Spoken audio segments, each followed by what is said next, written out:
Correction is the ability to see the truth and be willing to drop whatever you held before, unlearn and relearn. When you see a superior argument, you must give your inferior argument away. So Bible teaching will confront you with truths that will expose falsehood that you held on to before. For example, almost all of us here went to Sunday school back in the days. We were taught that Lucifer was a choir master in heaven, and we all believed it. But when I checked the Bible clearly, there was nothing like choir master in heaven. Talk more of appointing a man called Lucifer or an angel called Lucifer to be a choir master. There was not even a choir that was led by anybody. And then I checked again. Lucifer was not even created in heaven. Lucifer was created in Eden. Eden was where Adam also was, because Lucifer was not created for God, he was created for Adam. If you read the book of Isaiah and the book of Ezekiel, Ezekiel and Isaiah unveils that in the day you were created in the Eden. In the day you were created in Eden. So Lucifer was not created in heaven, he was created in Eden to serve man as the supernatural help of man who was a natural being. Are we teaching here? Okay, don't forget that all angels till tomorrow were created to serve man. That is why they serve Jesus, the man. There's one mediator between God and man, the man. To which of the angels said he, this is my beloved son? But all angels have been commanded to worship the son, the man. Hebrews 1:14, are these not all ministering spirits sent forth to minister for those who shall be heirs of salvation? So all angels were created to serve man. And that's why after the fall of man, Jesus came as a man, defeated Satan. Hebrews 2:14, for as much then as the children are partakers of flesh and blood, he likewise himself partook of the same, that through death he might destroy him that had the power of death, which is the devil, and deliver them who all through their lifetime were subject to bondage. Colossians 2:14 and 15, and having spoiled principalities and powers. Now the word spoil is not English. The word spoil in Colossians chapter 2 verse 14 and 15 is not spoil, is the word disarm. So Jesus didn't shatter Satan. No, he only collected his armor of work and rendered him armorless. Where people say, Satan, I will kill you. They are just ignorant. Nobody can kill Satan. That's why when Jesus showed up, Satan will say to Jesus, have you come to destroy us before our time? We know who you are. The Holy One of God. We have a time, so you can't do anything to us before that time. Are we teaching here? If I'm teaching, shout, I hear you. So he says to them, have you come to destroy? So having disarmed, spoiled principalities and powers, he made a public show of them, of them who were held captive by principalities and powers. He didn't get that. And having spoiled, disarmed principalities and powers, he made a shoe of you.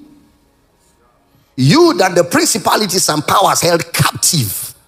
When he disarmed them, he made a show of you, triumphing over them principalities and powers in it. You were made a show that the principalities and powers have been disarmed.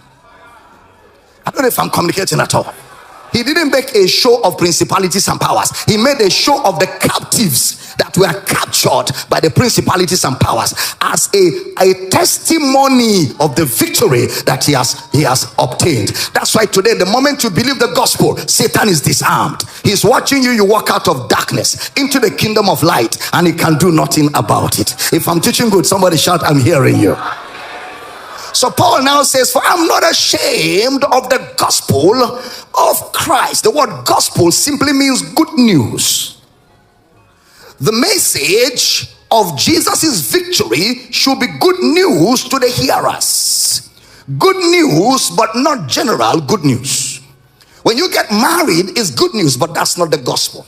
When you buy a car, that's good news, but that's not the gospel. When you're promoted in your office, that's good news, but that's not the gospel. When you have a breakthrough somewhere to be, promoted maybe as one of the staff in Donald Trump's cabinet, that's good news, but that's not the gospel.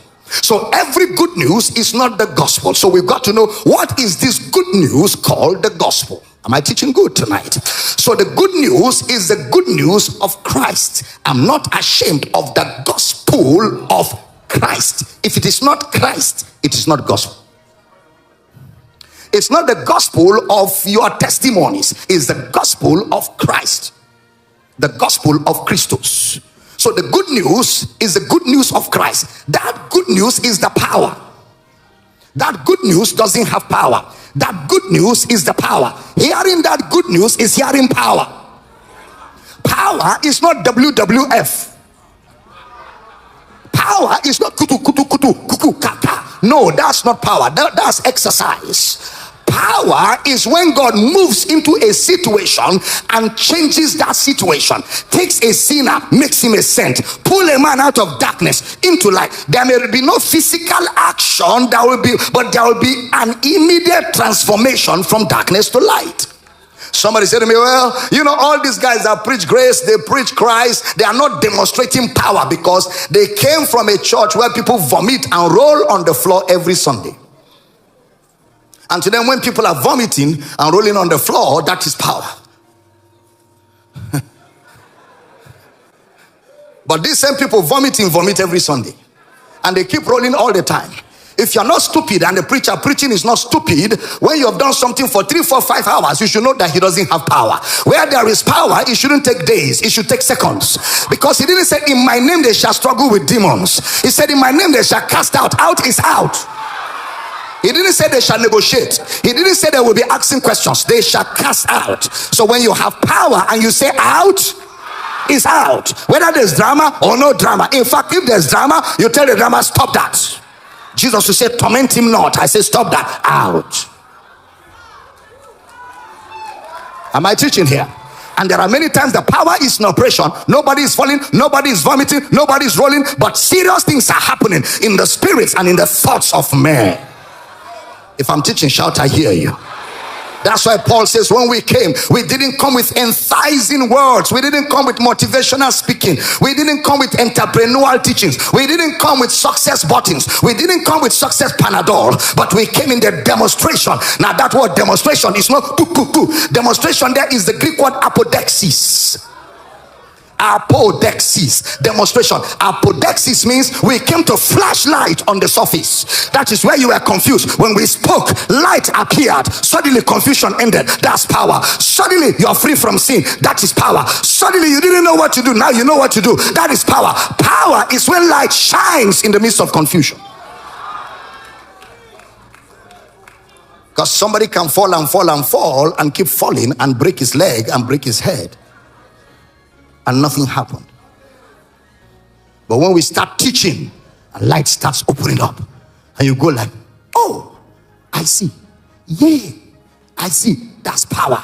When you walk out of that service and Satan says, hey, tell him, stop that nonsense. Because you see Kabbalah, God has come. Something rose on your inside and clothed you with might. That's why Paul prayed that the eyes of your understanding being enlightened, that you may know what is the hope of his calling. Number 2, that you may know what is the riches of his inheritance. Number 3, that you may know what is the exceeding greatness of his power to us who believe, according to the working of his mighty power, which he wrought in Christ when he raised him from the dead and set him far above all principalities and powers, and get him to be the head over the church, which is his body, the fullness of him that filleth all in all. And you hath he quickened, who were dead in trespasses and sin. Once upon a time you walked according to the prince of the power of the air, the spirit that walketh among the children of disobedience, among whom we all had our conversation, walking in the flesh and after the mind. But God, who is rich in mercy, for his great love wherewith he loved us, even when we were dead in sins and trespasses, hath quickened us together, raised us up together, made us sit together in the heavenlies. So he opens your eyes to see these realities. That is power. Apodexis, to flash light on the surface. I'm teaching good tonight.